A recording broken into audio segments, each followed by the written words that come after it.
بسم اللہ الرحمن الرحیم۔ امید ہے کہ آپ سب حضرات خیر و عافیت سے ہوں گے۔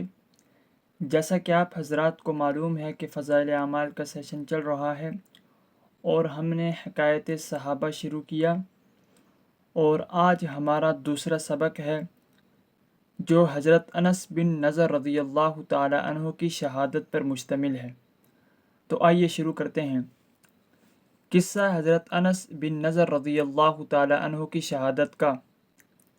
انس بن نضر رضی اللہ تعالی عنہ جو ہیں، یہ قبیلہ خزرج سے ان کا تعلق تھا اور آپ انصار میں سے تھے۔ حضرت انس بن نضر رضی اللہ تعالی عنہ ایک صحابی تھے جو بدر کی لڑائی میں شریک نہیں ہو سکے تھے۔ بدر کی لڑائی وہ ہے جو کافروں اور مسلمانوں کے درمیان سب سے پہلے سن 2 ہجری میں لڑی گئی۔ پہلے کوئی بھی جنگ مسلمانوں اور کافروں کے درمیان نہیں لڑی گئی۔ اس میں 313 صحابہ تھے اور جو کفار تھے وہ 1000 پر مشتمل تھے، اور اس جنگ میں بھی مسلمانوں کو بہت اچھی فتح ہوئی۔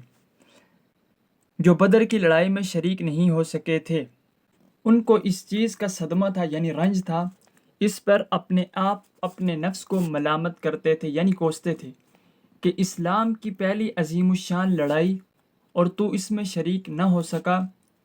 اس کی تمنا تھی، یعنی حضرت انس بن نضر رضی اللہ تعالیٰ عنہ کی تمنا تھی کہ کوئی دوسری لڑائی ہو تو حوصلے پورے کروں۔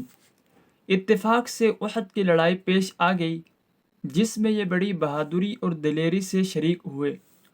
احد کی لڑائی میں اول تو مسلمانوں کو فتح ہوئی، مگر آخر میں ایک غلطی کی وجہ سے مسلمانوں کو شکست ہوئی۔ وہ غلطی یہ تھی کہ حضور اکرم صلی اللہ علیہ وسلم نے کچھ آدمیوں کو ایک خاص جگہ مقرر فرمایا تھا کہ تم لوگ اتنے میں نہ کہو اس جگہ سے نہ ہٹنا، کہ تم لوگ اتنے میں نہ کہوں اس جگہ سے نہ ہٹنا، وہاں سے دشمن کے حملے کرنے کا اندیشہ تھا۔ یعنی اس کا مطلب یہ ہے کہ حضور پاک صلی اللہ علیہ وسلم نے فرمایا کہ جب تک میں نہ کہوں کہ یہاں سے نہیں ہلنا، اس وقت تک آپ نے وہاں سے ہلنا نہیں ہے، وہاں سے ہٹنا نہیں ہے۔ جب مسلمانوں کو شروع میں فتح ہوئی تو کافروں کو بھاگتا ہوا دیکھ کر یہ لوگ بھی اپنی جگہ سے یہ سمجھ کر ہٹ گئے کہ اب جنگ ختم ہو چکی، اس لیے بھاگتے ہوئے کافروں کا پیچھا کیا جائے اور غنیمت کا مال حاصل کیا جائے۔ اس جماعت کے سردار نے منع بھی کیا کہ حضور صلی اللہ علیہ وسلم کی ممانعت تھی، تم یہاں سے نہ ہٹو، مگر ان لوگوں نے یہ سمجھ کر کہ حضور صلی اللہ علیہ وسلم کا ارشاد صرف لڑائی کے وقت کے واسطے تھا، وہاں سے ہٹ کر میدان میں پہنچ گئے۔ بھاگتے ہوئے کافروں نے اس جگہ کو خالی دیکھ کر اس طرف سے آ کر حملہ کر دیا۔ مسلمان بے فکر تھے، اس اچانک بے خبری کے حملے سے مغلوب ہو گئے اور دونوں طرف سے کافروں کے بیچ میں آ گئے، جس کی وجہ سے ادھر ادھر پریشان بھاگ رہے تھے۔ حضرت انس رضی اللہ تعالی عنہ نے دیکھا کہ سامنے سے ایک دوسرے صحابی حضرت سعد بن معاذ رضی اللہ تعالی عنہ آ رہے ہیں۔ ان سے کہا کہ اے سعد، کہاں جا رہے ہو؟ خدا کی قسم جنت کی خوشبو احد کے پہاڑ سے آ رہی ہے۔ یہ کہہ کر تلوار تو ہاتھ میں تھی ہی، کافروں کے ہجوم میں گھس گئے اور اتنے شہید نہیں ہو گئے واپس نہیں آئے، یعنی اتنے شہید نہیں ہو گئے واپس نہیں ہوئے۔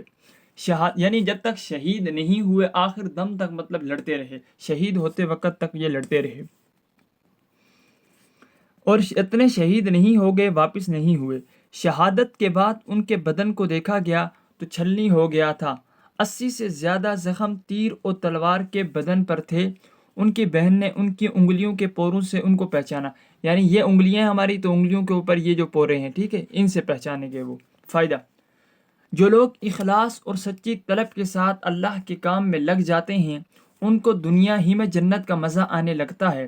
یہ حضرت انس رضی اللہ تعالیٰ عنہ زندگی ہی میں جنت کی خوشبو سونگھ رہے تھے۔ اگر اخلاص آدمی میں ہو جاوے تو دنیا میں بھی جنت کا مزہ آنے لگتا ہے۔ میں نے ایک معتبر شخص سے جو حضرت اقدس مولانا شاہ عبد الرحیم صاحب پوری رحمہ اللہ کے مخلص خادم ہیں، حضرت کا مقولہ سنا ہے کہ جنت کا مزہ آ رہا ہے۔ فضائل رمضان میں اس قصے کو لکھ چکا ہوں، فضائل رمضان انشاءاللہ آگے آئے گا، ہم وہاں پر اس کو پڑھیں گے۔ تو اس سے ہمیں یہ معلوم ہوا کہ کوئی بھی اگر ہم عمل کرتے ہیں تو اس کے اندر اخلاص کو دیکھا جاتا ہے. جتنا اخلاص ہوگا عمل کی اتنی زیادہ فضیلت ہوگی. جیسا کہ حضور علیہ الصلوۃ والسلام نے فرمایا انما الاعمال بالنیات، اعمال کا دار و مدار نیتوں پر ہے. تو اس کا مطلب یہی ہے کہ جتنی بہتر نیت ہوگی عمل میں بھی اتنا وزن ہوگا. اگر نیت ناقص ہے تو عمل ناقص، اگر نیت بہترین ہے تو عمل بھی بہترین ہے. تو ہمیں بھی چاہیے کہ ہم اپنے اعمال میں جو بھی عمل کریں اس میں اخلاص پیدا کریں. جب ہم اخلاص پیدا کریں گے تو ہمیں بھی پھر جنت کی خوشبو دنیا میں آنے لگے گی. جزاکم اللہ خیرہ.